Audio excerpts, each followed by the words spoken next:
Blah blah blah blah. Oh my god. Oh, hello. Welcome back to The Secret Garden. So as this title would suggest, unless I changed it to something else, let's just get into things. Where have I been? What's going on?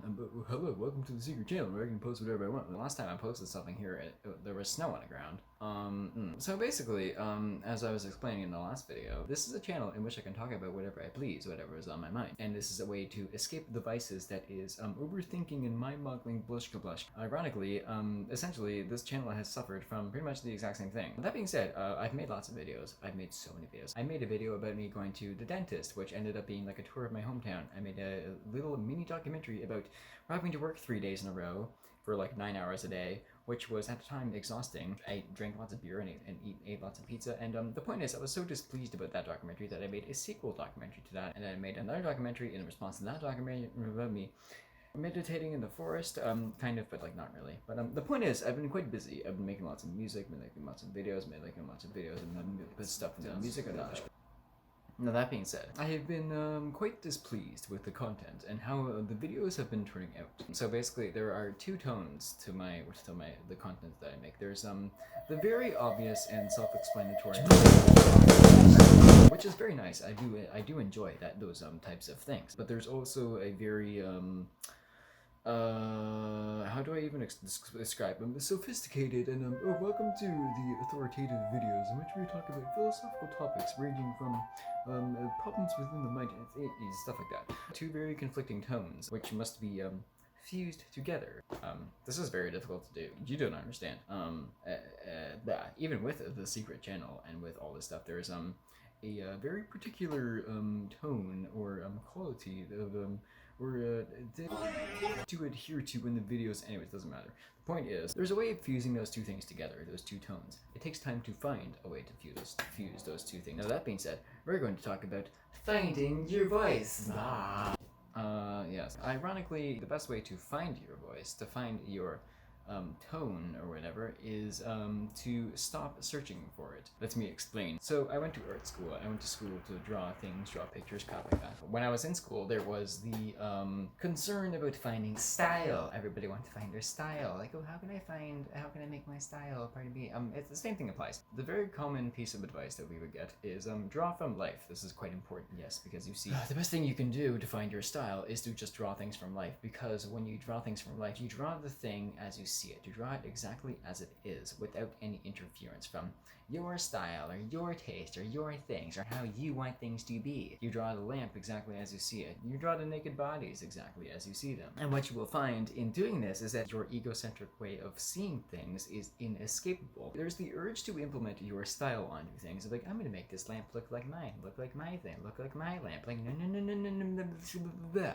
Just draw it exactly as it is. Draw it as objectively as possible. Now, you put 10 artists in a room, and they're all gonna draw this vase of flowers. And what you will find is that no drawing or painting or whatever is exactly the same. Everyone sees things differently. If you're at the Academy of Realist Art in Toronto, then this might apply a little bit differently. The point is, your style is going to creep into your work in some way or another, no matter what you do. Will reveal the unique way that you see the world around you. And now, I'm going to say something that is, might be a little bit baffling here, but, you know, it's kind of crazy, but you might, it's something that you might need to hear. But the thing is, the way that you see things around you is not the way that things actually are. I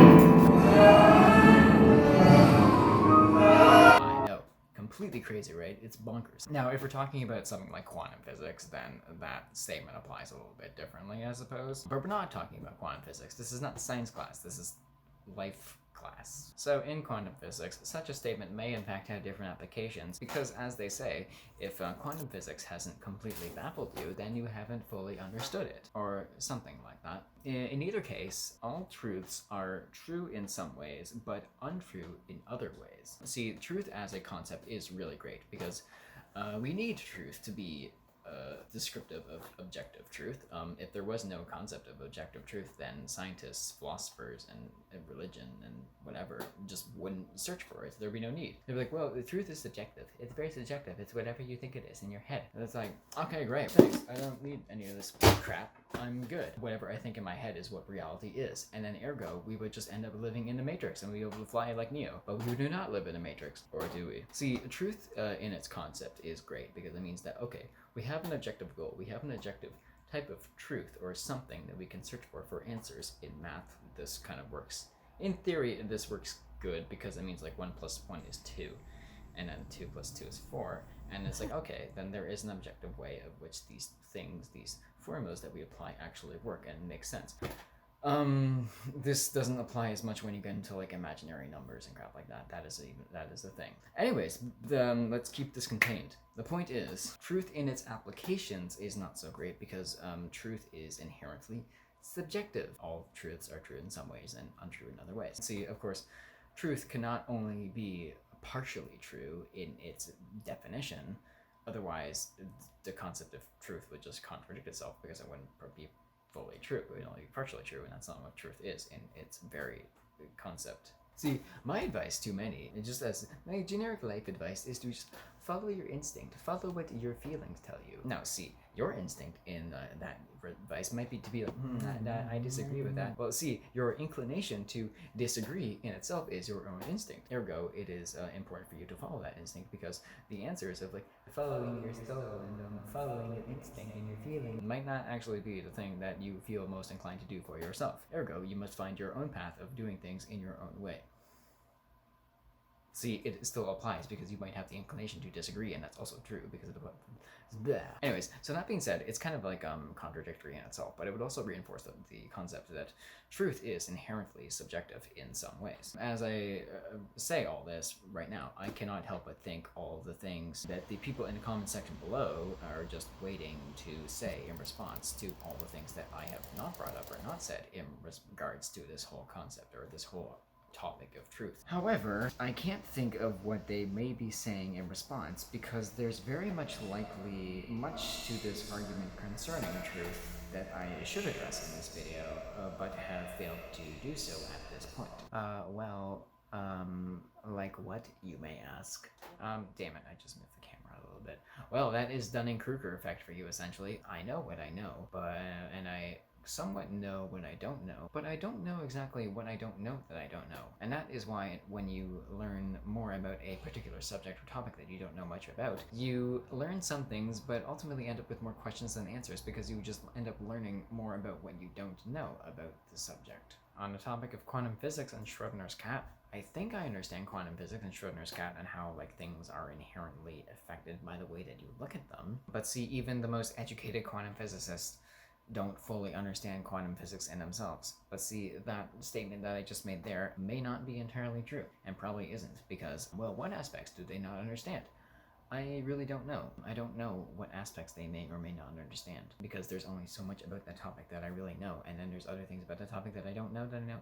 You get what I mean? And also, in regards to this whole freaking conversation that's going on in this video, like, there's literally no end to this conversation. There's so many different things that can be tacked on that are true in some ways and true. There's a philosopher named David Hume who I really like, and his whole idea is that I don't know.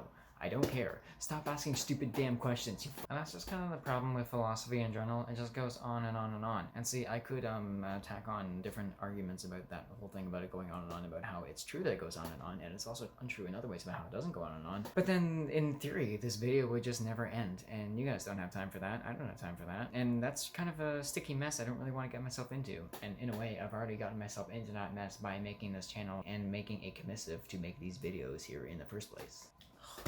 So that being said, what are these videos going to be about anyways? They could ultimately end up being about continuing this conversation, but they also may not end up being about continuing this conversation. A few months ago, I said I was going to make videos about me making whatever and just talking about whatever I felt like.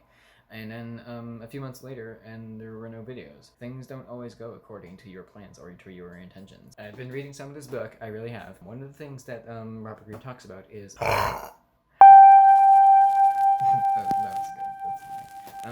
Rising above your battlefield.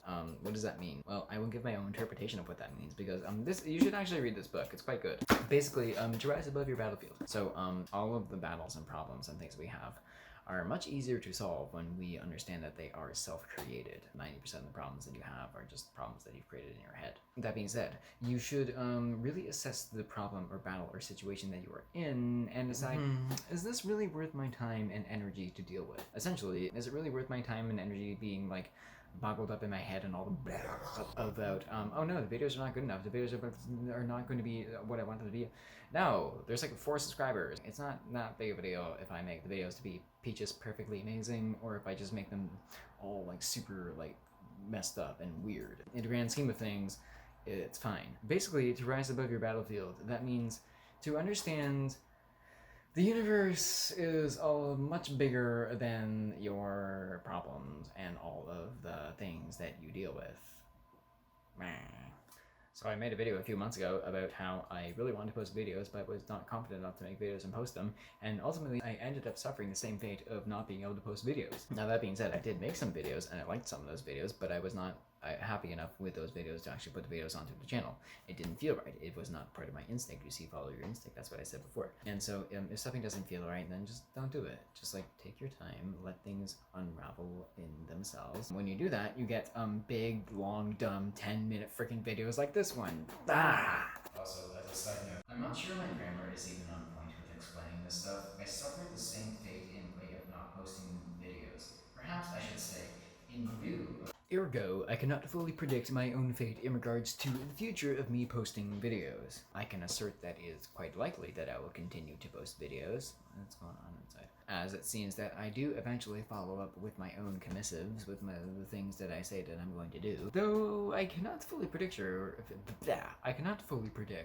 what the future may or may not look like. I am sure that we can all relate to our expectations of things not matching up with reality. Is that it? Is that all I was going to talk about in this video? Well, I feel like that's not entertaining enough. I need some more yeah, that's good enough, I guess. Okay, thank you for watching The Secret Channel. Please stay tuned for more philosophical ramblings on things and stuff. And I really hope that these videos do not make you feel existential dread or something like that.